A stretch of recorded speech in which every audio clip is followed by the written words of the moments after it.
하나님 말씀 유다서입니다. 유다서 14절에서 16절까지 보도록 하겠습니다. 14절에서 16절까지 같이 읽겠습니다. 아담의 7대 손 에녹이 이 사람들에 대하여도 예언하여 이르되 보라 주께서 그 수만의 거룩한 자와 함께 임하셨나니 이는 뭇사람을 심판하사 모든 경건하지 않은 자가 경건하지 않게 행한 모든 경건하지 않은 일과 또 경건하지 않은 죄인들이 주를 거슬러 한 모든 완악한 말로 말미암아 그들을 정죄하려 하심이라 하였느니라. 이 사람들은 원망하는 자며 불만을 토하는 자며 그 정욕대로 행하는 자라. 그 입으로 자랑하는 말을 하며 이익을 위하여 아첨하느니라. 지난주에는 그리스도인들이 모든 환경 속에서 자족하는 법을 배우는 것이 그것을 통해서 누리게 되는 유익들이 무엇인지에 대해서 살펴보았습니다. 오늘은 이 자족하는 것과는 정반대로 우리가 어떤 것들에 대해서 만족하지 못한 채 불평하고 원망하는 것이 얼마나 큰 죄악인지에 대해서 살펴보도록 합니다. 사실 우리는 삶이 우리가 원하는 대로 펼쳐지지 않을 때 너무나 쉽게 원망하고 불평을 쏟아내는 경향들이 있습니다. 그러나 성경이 불평하는 것에 대해서, 원망하는 것에 대해서 어떻게 말하고 있는지를 살펴본다면 우리는 우리가 원하지 않는 상황이 우리 앞에 펼쳐질 때 우리의 마음에 불평이 일어나려고 할 때 어떻게 해야 하는지에 대해서 각성하게 될 것입니다. 우리는 모든 상황에서 자족해야 합니다. 지금까지 살폈듯이 그것이 자족하는 것, 그것이 바로 우리의 존재 이유에 합당하고 또 그렇게 할 때 하나님께서 가장 크게 영광을 받으시기 때문에 그렇습니다. 그래서 우리가 자족을 해야 되는데 자족하는 것을 어떻게 해야 되나, 어떻게 해야 자족하는 것을 배우는가, 이거를 우리가 살펴보기 전에 좀 더 소극적인 측면에서 불평하거나 원망하지 말아야 될 것에 대해서 살펴볼 필요가 있습니다. 우리를 구원하신 목적은 우리가 하나님처럼 거룩해지는 것에 있어요. 근데 거룩해지는 것은 소극적인 측면에서 죄를 짓지 않는 것이고 적극적인 측면에서는 거룩함을 좇아서 살아가는 것입니다. 그래서 예수님이시라면 이 땅에서 내가 만난 상황 가운데서 어떻게 하셨을까를 우리가 생각하면서 그렇게 살아가는 것, 그것을 통해서 성화가 이루어지는 건데, 그렇게 성화가 소극적인 측면과 적극적인 측면이 있는 것처럼 우리가 자족하는 것에 대해서도 소극적인 측면이 있다는 겁니다. 소극적으로는 성화가 죄를 짓지 않는 것처럼 소극적인 측면에서 자족하는 법은 우리가 불평하거나 원망하지 않는 것이에요. 그런데 우리가 죄를 짓지 않기 위해서, 이게 성화의 소극적인 측면이 죄를 짓지 않는 건데, 죄를 짓지 않기 위해서는 죄가 얼마나 하나님 앞에 끔찍한 것인가를 알 때 죄를 혐오하고 죄를 짓지 않을 수 있는 것처럼, 자족하는 것을 배우기 위해서는 먼저 소극적인 측면에서 원망하거나 불평하지 말아야 되는데, 이 원망하고 불평하는 것이 얼마나 끔찍한 죄악인지를 우리가 아는 것이 필요하다라는 겁니다. 그래야만 우리가 원망하거나 불평하지 않을 수 있다라는 것입니다. 그래서 성경은 이 원망하고 불평하는 것에 대해서 뭐라고 하는지를 몇 가지를 오늘하고 다음에 걸쳐서 살펴보려고 합니다. 다음 주에 성경학교에서 수요일날 한번 이렇게 건너뛰어야 될 것 같은데, 그래서 첫 번째로 이 원망하고 불평하는 것, 이것이 어떤 것인지를 이제 살펴보는데, 첫 번째로 불평하고 원망하는 것은 이 감염된 상처 같은 것이다라는 겁니다.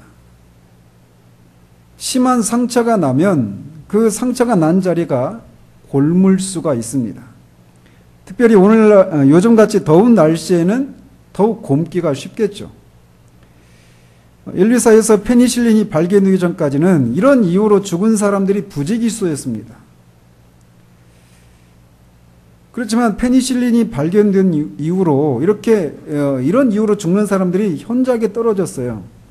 그렇지만 그런 오늘날의 경우라 하더라도 심한 상처의 경우에는 좋은 연고를 발라도 잘 치료되지 않을 수 있는 경우들이 지금도 있다라는 겁니다. 그런 경우에 그 골문 자리를 치료하는 유일한 방법이 있다라면 그 상처 부위를 때로는 절단을 할 필요가 있을 수도 있고, 또 세균에 감염된 그 근육 조직, 피부를 제거하는 그런 방법을 통해서만 치료할 수 있는 그런 경우가 있습니다. 심한 상처가 나서 곪아 있는 그런 상태에서 아무리 좋은 연고를 바르고 치료되기를 도모해도 아무 소용이 없다라는 것입니다. 그래서 그런 경우에는 감염된 균이 다른 부위로 전이되지 않도록 과감하게 잘라내거나 감염된 부분을 제거해야 한단 말이죠. 그런데 우리가 처한 상황에 만족하지 못하고 불평과 원망을 쏟아내는 것이 이처럼 심한 상처를 입어서 약으로도 치료가 되지 않아서 잘라내야만 하는 그런 심한 상처와 같은 것이다라는 겁니다. 즉 심한 상처를 입은 부분을 제거한 후에야 치료가 가능한 것처럼 불평과 원망이라고 하는 이 감염된 상처를 제거한 후에야 우리는 비로소 자족을 할 수 있게 된다라는 겁니다. 불평하고 원망하는 것, 이런 마음의 상태를 가만히 내버려 두는 것은 우리의 모든 영적인 활동을 심하게 곤깨하고 부패시키는 것입니다. 따라서 그런 일이 더 깊이 진행되기 전에 과감하게 썩은 부분을 잘라내는 것이 필요하다라는 거예요. 따라서 이 원망하고 불평하는 것, 이것이 심한 상처로 인해서 다른 부위까지 전이되도록 하는 그런 것처럼 즉각적으로 제거되어야 할 그런 것이라고 하는 인식을 우리가 바르게 가져야 한다는 겁니다. 두 번째로, 이 원망하고 불평하는 것은 큰 죄라는 것입니다. 오늘 우리가 읽은 이 유다서에서도 불평하고 원망하는 죄를 아주 무섭게 정죄하고 있습니다. 유다는 주께서 그 수만의 거룩한 자와 함께 임하셨나니 이는 무사람을 심판하사 모든 경건하지 않은 자가 경건하지 않게 행한 모든 경건하지 않은 일과 또 경건하지 않은 죄인들이 주를 거슬러 한 모든 완악한 말로 말미암아 그들을 정죄하려 하심이라 하였느니라. 이 사람들은 원망하는 자며 불만을 토하는 자며 그 정욕대로 행하는 자라. 그 입으로 자랑하는 말을 하며 이익을 위하여 아첨하는 자다라고 말합니다. 유다는 이 짧은 구절 속에서 경건하지 않다라고 하는 표현을 4번에 걸쳐서 반복하면서 강조하고 있는 것을 우리가 유의할 필요가 있습니다. 유다는 경건하지 않은 이 사람들은 원망하는 자고 불만을 토하는 자라고 말하고 있어요. 그리고 그것에 대해서 주께서 심판하신다, 정죄하신다라고 말하고 있습니다. 우리가 사람을 죽이고 간음을 행하고 강도질을 하고 사기를 치고 폭력을 행사하고 술에 쩔어 있어서 삶을 망치고 음행을 행하는 이런 죄들에 대해서는 우리는 비교적 저런 죄는 진짜 끔찍한 죄다 이렇게 생각할 수 있습니다. 그렇지만 그런 죄들을 이렇게 심각한 죄라고 생각하는 것처럼 불평하고 원망하는 죄를 그렇게 보고 있는가라는 겁니다. 우리는 불평하고 원망하는 죄를 방금 언급한 그런 죄들처럼 생각하지 않는 그런 경향들이 있어요.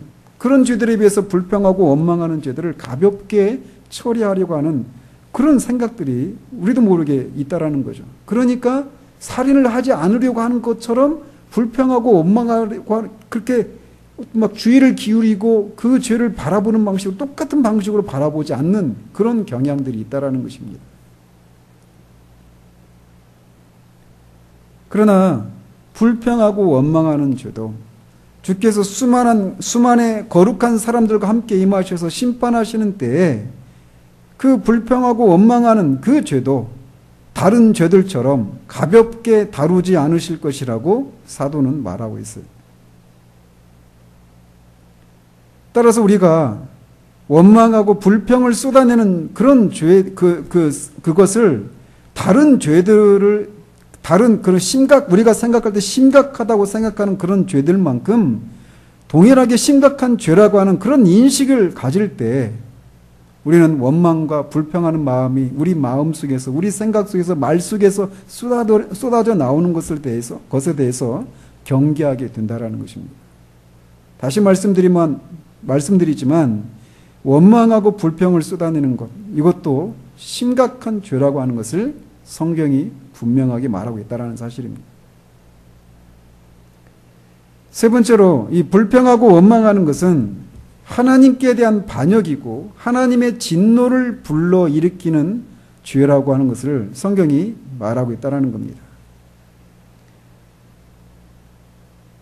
우리는 이 사실을 구약의 이스라엘 백성들의 이야기 속에서 정말 넘치도록 확인할 수 있습니다. 다음에 우리는 구체적으로 성경의 이 원망하는 것에 대해서 성경에서 어떻게 하나님이 처리하셨는지를 살피게 될 텐데, 그 성경에 나오는 이스라엘 자손들의 이야기는 우리들로 하여금 깨우쳐야 할 많은 교훈들을 우리에게 주고 있어요. 그들의 역사가 우리에게 보여주고 있는 한 가지 교훈은 인간의 마음이 언제라도 하나님께 불평하게 될 수 있다라는 겁니다. 이스라엘 백성들은 430년 동안의 애굽의 노예 상태에서 벗어난 민족입니다. 그러나 그들이 그렇게 노예 생활에서 해방된 후에 자신들을 구원해 주신 하나님께 늘 감사하고 기뻐했는가? 우리는 그들의 역사 속에서 그들이 전혀 그렇지 않았다라고 하는 것을 발견하게 됩니다. 출애굽의 과정에서도 그렇고 출애굽 이후의 역사에서 우리는 그들이 당면한 수많은 불편함들 앞에서 끊임없이 불평하고 원망하는 것들을 보게 됩니다. 출애굽의 과정에서 그 출애굽의 일이 시작되기 전보다 더 심해진 그 바로의 폭정 때문에 그들은 원망과 불평을 쏟아냈습니다. 하나님이 10가지 재앙을 통해서 그들을 애굽에서 나오게 하고 또 홍해가 그들 앞에 가로막았을 때 그들은 그 10가지 재앙을 통해서 하나님의 능력이 얼마나 크시고 그들을 향한 하나님의 마음이 무엇인지를 확인했음에도 불구하고 홍해가 가로막히는 새로운 그런 난관 앞에서 모세를 원망했습니다. 그리고 전대미문의 놀라운 기적인 홍해가 갈라지는 마른 땅을 건너서 광야로 들어갔을 때 그들은 불과 며칠이 안 돼서 마라라고 하는 곳에서 물이 없는 것 때문에 마실 물이 있었지만 물이 먹을 수 없는 그런 물이라는 사실 때문에 원망하고 불평을 쏟아냈습니다. 이후로도 먹을 것이 없다고, 길이 나쁘다고, 맨날 똑같은 음식을 먹는다고. 이 애굽에서는 뭐 매운 음식도 자극적인 음식도 먹었는데 여기서는 계속 똑같은 만나만 먹는다고 불평을 쏟아냅니다. 가나안에 살고 있는 그 백성들이 너무나 크고 장대하고 자신들은 메뚜기 같은 그런 존재에서 그 성을 우리는 차지할 수 없다라고 불평을 합니다. 전쟁 때문에 수많은 이유들로 물이 없기 때문에 그들은 그렇게 새로운 어떤 난관에 부딪힐 때마다 방금 전에 하나님의 놀라운 은혜를 덧입었음에도 불구하고 그런 새로운 난관에 부딪힐 때마다 너무나 자연스럽게 원망과 불평을 쏟아냈습니다. 불과 며칠 전에, 아니 심지어 이 10명의 그 정탐꾼의 얘기를 들었던 그날에는 여전히 그날 아침에 만나를 먹었고 그 밤에도 여호와의 불기둥이 그들 가운데 있었음에도 불구하고 그들은 원망과 불평을 쏟아냈습니다. 그야말로 쏟아져 나왔어요. 그런데 하나님께서는 그들의 불평을 자신에 대한 반역으로 간주하셨다는 사실입니다. 민수기 14장 26절에서 30절에 보면 이렇게 되어 있어요. 여호와께서 모세와 아론에게 말씀하여 이르시되 나를 원망하는 이 악한 회중에게 내가 어느 때까지 참으랴? 이스라엘 자손이 나를 향하여 원망하는 바 그 원망하는 말을 내가 들었노라. 그들에게 이르기를 여호와의 말씀에 내 삶을 두고 맹세하노라. 너희 말이 내 귀에 들린 대로 내가 너희에게 행하리니 너희 시체가 이 광야에 엎드러질 것이라. 너희 중에서 20세 이상으로서 계수된 자 곧 나를 원망한 자 전부가 여분네의 아들 갈렙과 눈의 아들 여호수아 외에는 내가 맹세하여 너에게 살게 하리라 한 땅에 결단코 들어가지 못하리라 라고 말씀하셨어요. 하나님은 그들의 원망을 당신 자신에 대한 반역으로 여기시고 그들에게 이렇게 심판을 내리신 것입니다. 그런데 그들은 하나님을 향해서도 원망했을 뿐만 아니라 그들을 인도하는 모세를 향해서도 원망과 불평을 쏟아냈습니다. 모세는 그들의 그 불평과 끊임없이 자신에게 도전하는 그 불평과 원망에 지쳐서 하나님, 내가 이들을 낳은 사람입니까? 내가 이들의 유모입니까? 하면서 하나님께 탄원하기도 했습니다. 그런데 하나님은 이스라엘 백성들이 모세를 향해서 쏟아낸 그 원망을 모세를 향한 것으로만, 아론을 향해서 쏟아낸 것으로만 간주하지 않았다라는 사실입니다. 민수기 16장에 보면 이스라엘 백성 전체가 모세와 아론을 원망했습니다. 그들은 너희가 여호와의 백성을 죽였다 이렇게 말을 했어요. 즉 모세와 아론 너희들이 이스라엘 백성, 여호와의 백성을 다 죽였다 이렇게 하면서 이스라엘 백성들 전체가 모세와 아론을 원망했어요. 그 결과 하나님은 그들에게 진노를 발하셔서 그들에게 전염병을 내리시고 반역의 주동자들을 지진으로 그들을 일시에 심판을 내리셨습니다. 하나님은 이렇게 원망하는 것을 하나님을 향해서 또 하나님의 사람들에게 쏟아내는 그 원망을 하나님 자신에 대한 반역으로 생각하시고 그것에 대해서 하나님은 진노를 발하셨던 것입니다. 따라서 우리도 우리들의 삶 속에서 다른 사람에게 원망이 확산되기 전에 우리 안에서 그런 반역의 씨가 속히 제거될 필요가 있다라는 거예요. 우리의 삶이 우리가 원하는 대로 진행되지 않을 때 우리는 이 이스라엘 백성들처럼 얼마나 쉽게 원망과 불평을 쏟아내는지 모릅니다. 그러나 그 원망과 불평이 하나님을 향한 대적이라고 하는 것, 그리고 그것에 대해서 하나님이 진노하신다는 사실들을 우리가 생각하면서 우리 안에서 원망과 불평의 마음이 일어나려고 할 때마다 이 죄악이, 그것이 하나님께 큰 죄라는 사실들을 기억하고 그것을 제거할 필요가 있다는 것을 우리는 기억해야 합니다. 네 번째로, 원망하는 것은 우리가 회심할 때 드러난 하나님의 은혜에 대적하는 것이다 라는 사실입니다.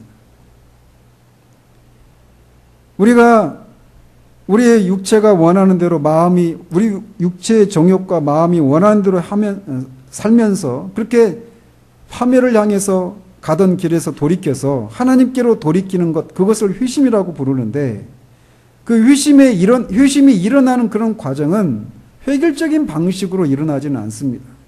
그렇지만 큰 틀에서 보면 다음과 같은 일반적인 과정들, 단계들을 밟아서 그 회심이 일어나게 됩니다. 첫 번째로, 하나님께서는 우리의 죄를 깨닫게 하십니다. 어떤 사람은 이 회심의 과정에서 곧장 죄를 인식하기 전에 먼저 전에는 아무런 문제나 어떤 부족함을 느끼지 못했던 삶 속에서 갑자기 어떤 부족함을, 뭔가 잘못됐다라고 하는 어떤 그런 인식을 하기 시작합니다. 그러면서 그렇게 뭔가 부족하고 뭔가 잘못된 그 원인이 무엇인가라고 하는 것을 결국은 그 궁극적인 원인이 죄라고 하는 것이라고 하는 것을 발견하게 되면서 이제 죄를 깨닫기 시작하는 거죠. 따라서 한 사람이 회심에 이르게 될 때 이 죄를 깨닫게 되는 것이 처음의 시작이라고 말할 수 있어요. 그리고 물론 이 죄에 대해서 깨닫게 되는 것도 어떤 사람은 한 가지 죄 문제를 가지고 시작하는 사람이 있습니다. 그래서 그 죄 문제 때문에 죄책감을 자신이 떨칠 수가 없다라고 하는 것, 거기서 해방될 수 없다라고 하는 그 사실들 때문에 회심에 이르기도 하죠. 어떤 사람은 어떤 한 가지 죄 문제가 아니라 죄의 본질 자체를 깨닫게 되는 사람도 있어요. 그래서 죄에 대한 그 깨달음의 정도는 사람마다 다 다릅니다. 그런데 어쨌든 처음 이 회심의 시작은 죄를 깨닫게 되는 거예요. 자신이 죄인이라는 사실들을 깨닫게 되는 것입니다. 그렇게 자신이 죄인이라는 사실들을 깨닫게 되었을 때 그 사람의 최대의 관심은 죄로부터 해방되는 거예요. 특별히 죄책으로부터, 하나님의 심판으로부터 해방되는 그것보다 그 사람의 마음을 사로잡고 있는 소망은 아무것도 없습니다. 그래서 하나님의 심판으로부터 벗어날 수만 있다면, 자신이 이 죄책으로부터 해방될 수만 있다면 자신의 삶이 어떻게 되든지 그것은 결코 큰 문제가 되지 않습니다. 내가 예수를 제대로 믿으면 내가 삶이 하나님 마음대로 내 삶을 이렇게 저렇게 끌고 가지는 않을까라고 하면서 머뭇거렸던 사람도 죄가 무엇인지를 깨닫게 되면 그런 생각이 다 사라집니다.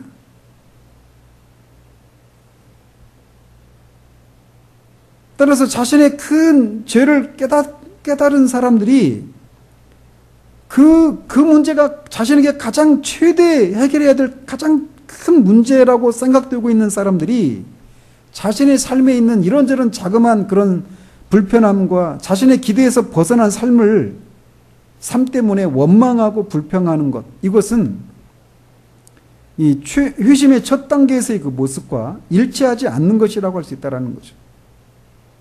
이 죄 문제만 해결할 수 있다면 내 삶이 어떻게 돼도 상관이 없다라고 하는 것이 회심할 때 우리가 하나님 앞에 고백하고 우리가 가졌던 생각이었단 말이에요. 그런데 회심한 후에 우리의 삶 가운데서 이런저런 어떤 불편한 것들이 우리 가운데 있을 때 그것 때문에 원망하고 불평하는 것, 그것은 이 회심의 첫 단계에서의 모습과 일치하지 않는 것이라고 할 수 있어요. 또 우리가 이렇게 죄를 깨닫게 되었을 때에 우리가 그 삶을 바라보는 시각과 이 불평하는 것이 일치하지 않는다라고 말할 수 있고요. 두 번째로 죄에 대해서 깨닫게 된 후에 하나님께서는 그리스도의 아름다우심을 우리에게 보여주십니다. 우리는 그리스도로 하여금 하나님 아버지와 하늘의 영광을 버리도록 강권한 그 사랑을 깨닫게 됩니다. 우리는 그리스도께서 인간의 몸을 입으심으로 스스로를 제한시키신 그리스도의 그 놀라운 낮아지심을 보게 돼요. 우리는 또 그리스도의 삶과 죽음을 통해서 우리를 위해서 이루어 놓으신 모든 일들로 인해서 그리스도를 사랑하게 됩니다.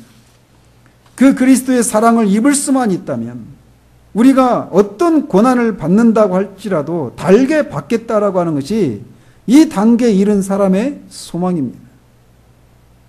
그러므로 사소한 문제에 대해서 원망하는 것은 우리가 그리스도 안에서 누리고 있는 부요를 우리가 잊고 있다라고 하는 확실한 증거라는 거죠. 또 세 번째로 우리가 회심할 때 성령께서는 세상의 것들을 의지한 상태에서 우리를 해방시키십니다. 그래서 우리가 소중하게 생각해서 그것들을 막 추구했던 것들이 우리 영혼의 구원에 아무런 도움이 되지 않는다라고 하는 것을 깨닫고 그런 것들에 대한 집착을 버리게 됩니다.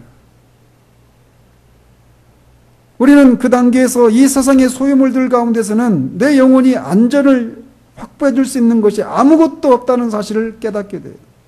돈이랄지 사람의 사랑이랄지 인정이랄지 건강, 명예, 육체의 정욕 등 이 모든 것들이 우리의 선망의 대상이 더 이상 아니게 됩니다.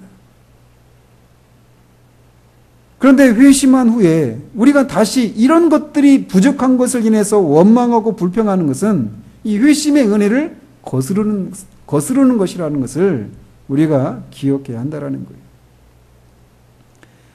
또 회심의 그 네 번째 단계는 우리가 그리스도를 우리의 왕이요 주님으로 영접하는 것입니다. 그래서 세상과 죄로부터 돌이켜서 주님을 우리의 왕으로 주님으로 구세주로 영접하는 거예요. 그리스도가 우리의 왕이요 주님이시라고 하는 것은 그분의 통치에 우리가 절대적으로 순종하겠다라고 하는 것을 의미합니다. 그래서 주께서 우리를 어떻게 인도하시든지 우리를 어디로 이끌어 가시든지 우리에게 어떤 일을 하라고 하시든지 기꺼이 순종하겠다라고 하는 것이 바로 이 단계의 고백입니다. 그런데 회심한 후에 우리가 이런저런 이유로 원망하고 불평하는 것은 우리를 다루시는 주님의 처사가 부당하다고 하는 것을 말하는 것이 아니겠습니까? 따라서 원망하고 불평하는 사람은 예수님을 주님으로 영접한 그 회심할 때 그 고백과 일치하지 않는 그런 모습을 드러내고 있는 것이에요. 그래서 기억해야 되는 겁니다. 다섯 번째로 신자들은 회심할 때 하나님과 언약 관계로 들어갑니다. 하나님께서는 신자들을 심판에서 구원하시기 위해서 자기 자신을 주셨습니다. 그래서 신자들은 이제 자신을 영원히 하나님께 굴복시키기로 언약을 맺는 거죠. 그래서 하나님이 원하시는 대로 마음껏 우리를 쓰시기를 하나님께 요청드립니다. 그러므로 자신을 위한 하나님의 이 뜻에 불평하는 신자들은 하나님과 맺었던, 이 회심의 단계에서 맺었던 약속을 깨뜨리는 거예요. 그들은 더 이상 하나님의 뜻에 순복하고 있지 않은 것이다라는 겁니다. 따라서 신자들은 항상 자신이 이런 단계를 거쳐서 회심했다라고 하는 사실을 기억해야 합니다.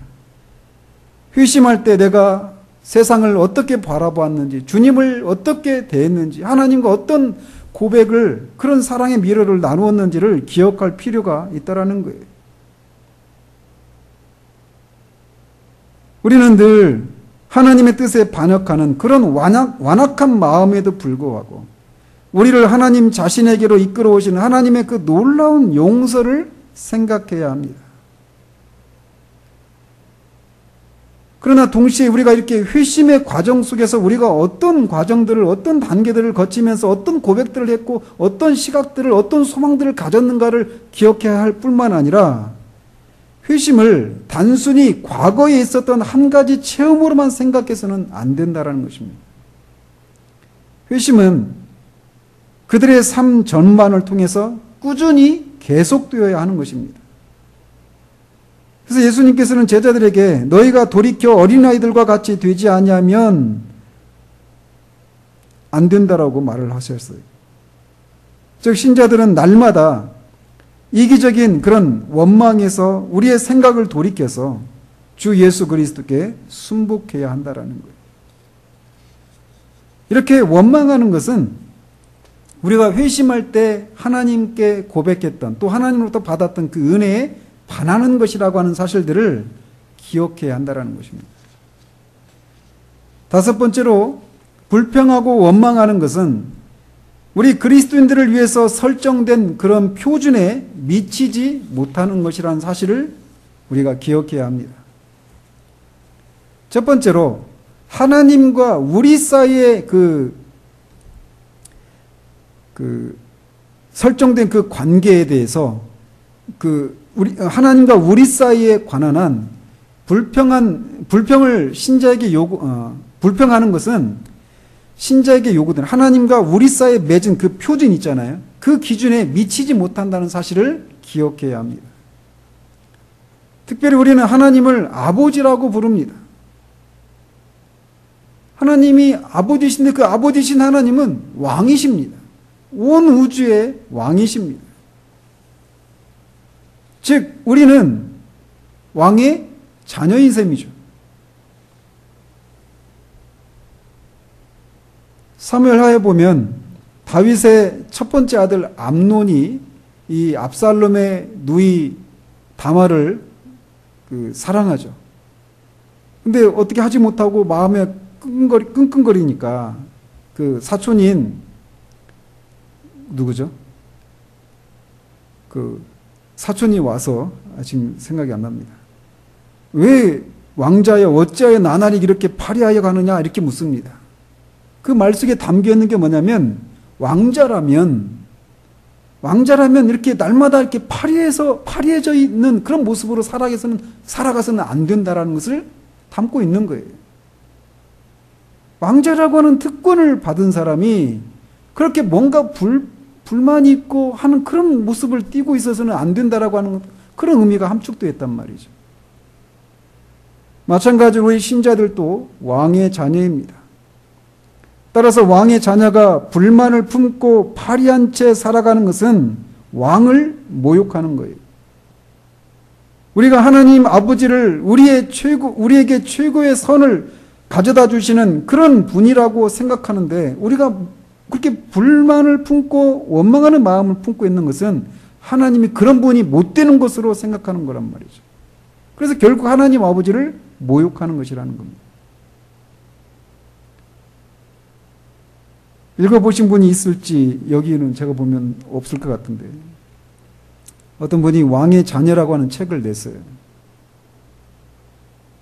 그래서 그 책에서 말하고 있는 것은 우리가 왕의 자녀니까 병에서 자유할 수 있다라고 하는 것을 강조하는 내용입니다. 그래서 지나가면서 한 말씀 드리자면, 우리가 왕의 자녀라고 하는 사실은 불변의 사실입니다. 그러나 그 사실이 우리가 모든 병에서 치유될 수 있다라고 하는 것을 의미하지는 않는다라는 거예요. 그런데 그분이 그렇게 우리가 왕의 자녀니까 병에 걸리면 그 병이나 어떤 그 인생의 그런 곤고한 상황 가운데서 하나님께 도움을 구해서 모든 일이 다 형통해야 된다, 이런 걸 주장하는데, 그렇게 말하는 것은 우리가 몇 주 전에 에베소서에서 말씀드렸죠. 이미와 아직 그 사이의 긴장 속에서 우리가 살고 있다라고 하는 그 사실을 잊고 있는 거예요. 우리가 분명히 그리스도를 통해서 하나님의 자녀가 되어서 하나님 왕의 자녀인 것은 분명합니다. 이미 우리는 왕의 자녀입니다. 그렇지만 왕의 자녀의 그 영광스러움이 완전히 나타나지 않았어요. 그래서 아직 왕의 자녀가 아니다라고 말할 수 있어요. 즉 이미와 아직 그 사이의 긴장 속에 우리가 살고 있단 말이죠. 그래서 왕의 자녀임에도 불구하고 우리가 이 땅에서 병에 걸릴 수도 있고 때로는 그 병에서 낫지 않을 수도 있는 거예요. 어쨌든 다시 본론으로 돌아가면 우리는 왕이신 하나님의 자녀, 즉 왕의 자녀라고 하는 사실을 기억해야 돼요. 따라서 우리가 원망하고 불평하는 것은 왕의 자녀라고 하는 우리의 신분에 맞지 않는, 그래서 결국은 하나님이 우리에게 최고의 선을 가져다 우리에게 유익을 끼칠 수 있는 그런 선하지도 않고 지혜롭지도 않은 그런 분이라고 하는 분으로 여기면서 하나님을 모욕하는 행위라고 하는 것을 우리가 기억해야 합니다. 이렇게 불평하고 원망하는 것은 하나님을 아버지라고 부르는 우리의 그 왕의 자녀로서 우리가 보여야 될 그런 표준에 미치지 못하는 그런 모습이라는 것이에요. 또 하나님의 전체 교회는 그리스도의 신부라고 말을 합니다. 그리고 신자들은 이 그리스도와 혼인한 자로 생각할 수 있는 거죠. 그래서 만약 이제 막 결혼한 그 신혼부부가 행복해하는 그런 모습을 보이지 않는다라면 그 결혼을 지켜봤던 사람들이 저 사람도 결혼 행복하게 잘 살 줄 알았더니 저 결혼이 정말 그렇게 행복한 결혼이 아니구만, 저 결혼생 오래 못 가겠구만 이라고 그렇게 말을 할 것입니다. 구약 성경에 보면 이 사무엘의 어머니 한나가 아기를 갖지 못하고 상심해 있을 때 그녀의 남편이 자기의 사랑을 확인시켜 주었습니다. 내 사랑이 열 아들보다 더 낫지 않느냐 하면서 그 위로해 주었어요.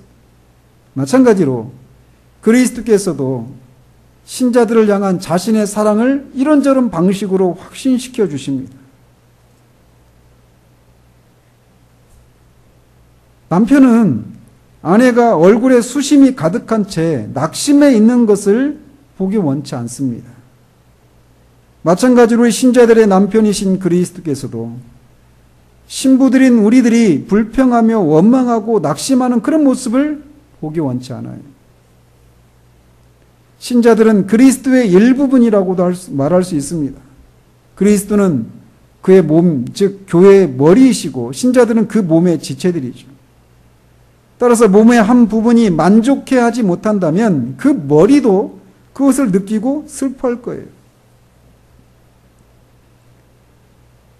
이렇게 신자들은 그리스도와의 그 관계 속에서 신부로서 드러내야 될 그런 표준이 있는데 그 삶에 미치지 못하는 모습이 바로 원망하고 불평하는 것이라는 거죠. 우리가 그럴 때마다 그 생각을 해야 된다는 것입니다. 또 우리는 성령과도 관계를 맺습니다. 성령은 신자들의 조언자이시고 위로자이시고 또 다른 보혜사이십니다. 성령께서는 아버지 하나님과 그 아들의 위로를 신자들에게 전해주시는 분이에요. 그런데 자기 안에 성령을 모신 우리들이 어떻게 이 세상의 어떤 사소한 일들 때문에 원망하고 불평할 수 있는가라는 겁니다. 이렇게 원망하고 불평하는 것은 성부와 성자와 성령과의 그 관계 속에서 우리가 나타나야 될 그런 표준에 미치지 못하는 모습이라는 것이. 또 불평하는 것은 하나님께서 신자들에게 주신 고상한 권위에 미치지 못하는 것이라는 사실입니다. 이 땅에서 아무리 가난하고 비천한 처지에 있는 신자라 하더라도 모든 신자들은 하늘과 땅의 주인입니다. 바울은 고린도 교회를 향해서 이렇게 말합니다. 그런즉 누구든지 사람을 자랑하지 말라. 만물이 다 너희 것임이라. 바울이나 아볼로나 게바나 세계나 생명이나 사망이나 지금 것이나 장래의 것이나 다 너희의 것이다 라고 말합니다. 어떤 의미에서는 신자들은 천사들보다 하나님께 더 가까이 있습니다. 거리적인 측면에서 말을 하는 게 아니라 친밀함의 정도에서 말이죠.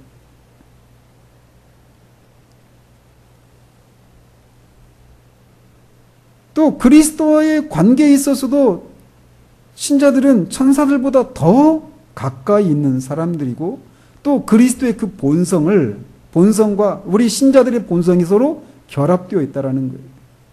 왜냐하면 그리스도께서는 천사들을 위해서가 아니라 바로 우리들을 위해서 죽으셨다가 다시 사셨기 때문에 그렇습니다.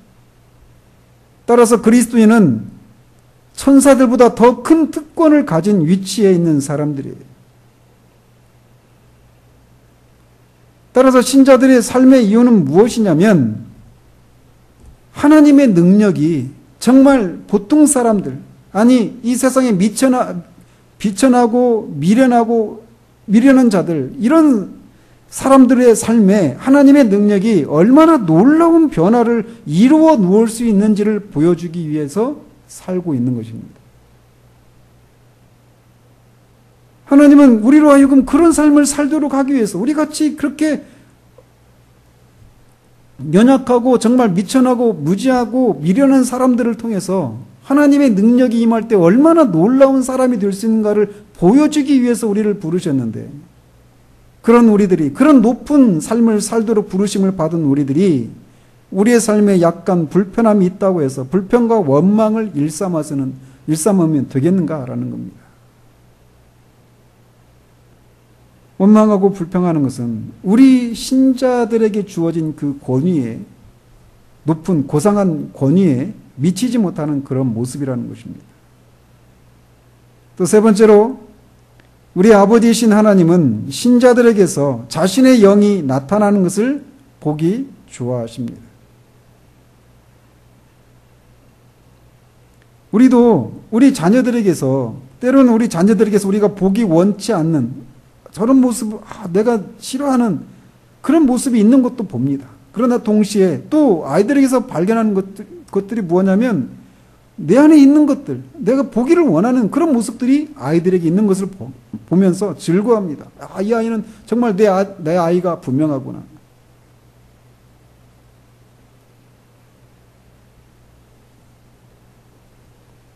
그런데 하나님도 우리 신자들에게서 자신의 영이 나타나는 것을 보기 좋아하신다라는 거예요. 따라서 신자들의 영, 그리스도인들은 자신의 영이 성부와 성자 그리고 성령의 영광을 반영하는 그런 모습이어야 한다는 겁니다.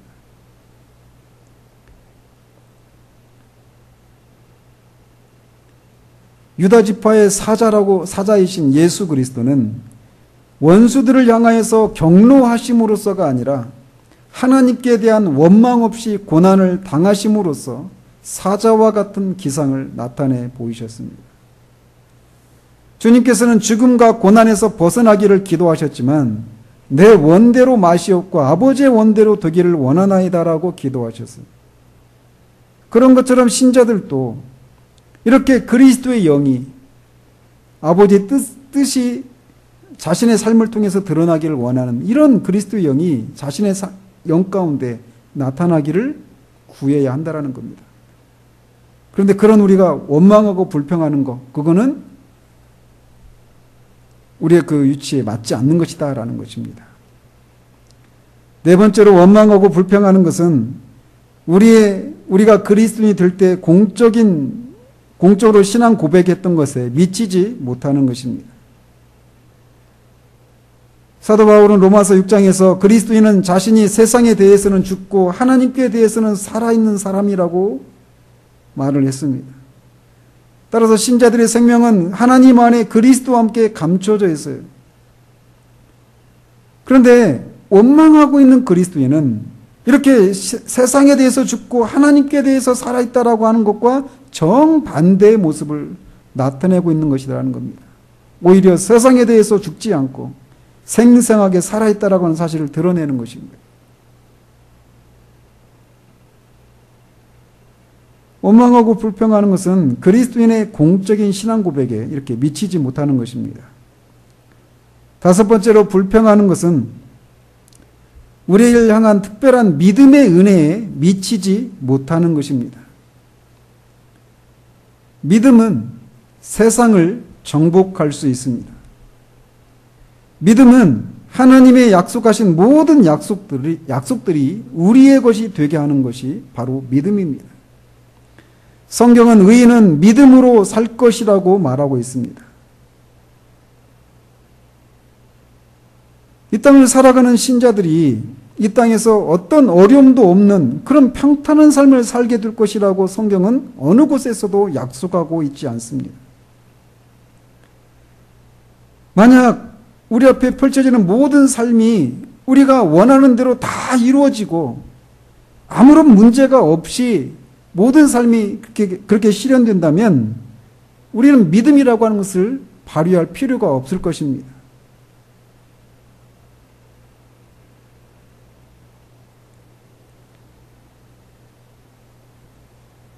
우리에게는 약속이 주어져 있어요. 그리고 그 약속을 믿고 살아가야 된다라고 성경이 말하고 있어요. 그렇지만 불신자들에게는 은혜 언약도 없고 그들을 지키고 보호해 주시겠다라고 하는 하나님의 놀라운 약속도 없습니다. 그런데 은혜 언약에서 벗어나 있고 하나님의 약속도 없는 불신자들과 똑같은 그런 어려움을 겪으면서 우리 그리스도인이 오히려 그들보다 더 우리의 표정이 어둡고 그들의 표정이 우리보다 더 밝다면 그것은 신자들에게 부끄러운 일일 것입니다. 여섯 번째로 불평은 하나님께서 신자들에게 기대하시는 것에 미치지 못하는 것입니다. 하나님께서는 우리 그리스도인들이 시련을 참고 견디고 또 그 시련들을 이기고 그 안에서 기뻐하는 것을 기대하십니다. 하나님께서는 하나님의 은혜로 우리 앞에 살았던 많은 하나님의 사람들이 하나님이 기대하시는 그런 높은 표준에 도달하는 삶을 살았던 것을 계속해서 보아오셨어요. 과거에나 또 지금 현대에도 많은 그리스도인들이 끔찍한 그런 난관 가운데서도 기쁨과 승리를 구가하는 그런 삶을 살아왔었고 또 살고 있는 사람들이 있습니다. 그것에 대해서 증거하고 있는 것이 히브리서 11장에 나오는 그 믿음의 사람들 아니겠습니까? 그들도 우리와 똑같은 성정을 가진 똑같은 문제에 직면했던 우리와 똑같은 보통 사람들이었습니다. 그들이 우리보다 특별하게 뭔가 나았던 사람들이 아니었어요. 그런데도 그들은 믿음으로 살았고 시련을 겪는 동안 하나님을 의지해서 그분의 도우심을 바랬습니다.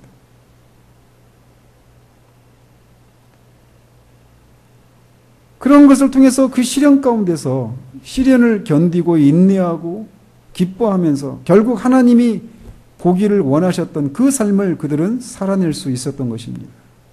지금도 우리를 향해서 그런 기대를 가지고 계셔요. 그런데 우리가 그런 어떤 삶에서 오는 그런 불편함들 때문에 불평하고 원망하는 것, 그것은 우리를 향하신 하나님의 기대에 미치지 못하는 것이라고 하는 것을 우리가 기억해야 합니다. 이 외에도 몇 가지가 더 있습니다. 그 내용에 대해서는 우리가 다음 주에 살피도록 하고요. 우리가 원망하고 자족하는 삶을 살아야 된다라고 하는 것을 생각할 때 먼저는 원망하지 않고 불평하지 않아야 돼요. 근데 원망하고 불평하는 것이 얼마나 큰 죄악인지, 그것이 하나님께 얼마나 하나님의 마음에 아픔을 드리는 것인지 우리가 기억하지 못하면 우리는 너무나 쉽게 원망하고 불평해 버리고 맙니다. 그러면 우리는 생각해야 돼요. 우리의 삶의 지금 현 주소를 돌아보면서 내가 원망하고 불평하고 있는 것이 얼마나 내 존재 부름에 합당하지 않은지, 나를 향한 하나님의 기대에 부합하지 않는 것인지, 그것이 얼마나 다른 죄들처럼 심각한 죄인지를 우리가 알아서 원망하지 않고 불평하지 않는 그런 우리들의 삶이 되기를 바랍니다. 기도하겠습니다.